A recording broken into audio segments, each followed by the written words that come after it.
வணக்கம். TN43 cricket club team பெங்களூர்லேருந்து ஒரு மோட்டிவேஷன் புதுசாக கேப்டன் பதவி ஏற்றுக்கக்கூடிய ஜீவானந்துக்கு ஒரு மோட்டிவேஷன் கொடுக்கக்கூடிய சொல்லக்கூடிய உங்கள் டீம்மெண்ட்டு நல்லா பணியாற்றுங்க. சிறந்த முறையில் பொறுமையாக நிதானமாக நேர்த்தியாக எவ்வளோ டென்ஷனாக இருந்தாலுமே வீரர்கள் டென்ஷனாக இருந்தாலும் பரவாயில்ல, நீங்கள் கூல் பண்ணி விடுங்க. இறக்கி விடுற இடத்த கரெக்டாக தீர்மானித்து சரியான ஆட்களை இறக்கி விடுங்க. அதுக்கு தகுந்த மாதிரி வரட்டு பவுலிங் போடுறதாகட்டும், நோ பால் போடுறதாகட்டும், ஒய்டு போடுறதாகட்டு ஒரு டைமுக்கு 2 டைமுக்கு முன்னாடி அவங்கள வார்ம் அப் செய்ய சொல்லுங்கள். சில வார்ம் அப்பெல்லாம் செய்ய சொல்லுங்கள். கிரவுண்டு ஓட சொல்லுங்கள், ஜாக்கிங் போக சொல்லுங்கள். சில எக்ஸசைஸ் எல்லாம் பண்ணிவிட்டு அந்த பவுலிங்கு வந்துட்டு பயிற்சி செய்ய சொல்லுங்கள். ரொம்ப நல்லது. அப்புறம் பார்த்தீங்கன்னா நல்லது எல்லாருமே ஒரு ஃபீல்டராகட்டும் எல்லாமே நீங்கள் முக்கியமான மேட்ச்சில் கேட்ச் விட்டுறீங்களாமா என்ன காரணம் அப்படின்னா நம்ம நல்லா கேட்டுங்க. ஃபீல்டர் இப்படி நிற்காதீங்க, பால் வருது இப்படி நிற்பீங்க. நிறைய பேர் இப்படி நிற்கிறீங்க, இப்படி நிற்கக்கூடாது, சரிங்களா? அப்போ எப்படி நிற்கணும் அப்படின்னா நீங்கள் ரன்னிங் மேக்ஸிமம் கிரவுண்டில் பயிற்சி செஞ்சு வார்ம் அப்பெல்லாம் செய்யணும்.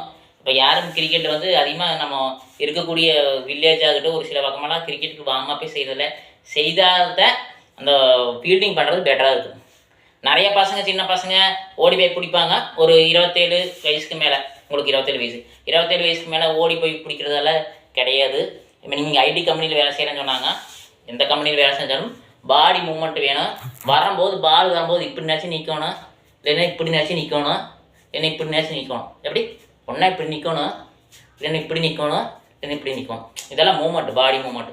ஒரு சிலர் நல்லா போகிறவங்க இப்படி நிற்பாங்க. கீப்பரெல்லாம் பார்த்தீங்கன்னா எப்போ பாரு இப்படின்ட்டே இருப்பாங்களா, அது பரபரப்பு.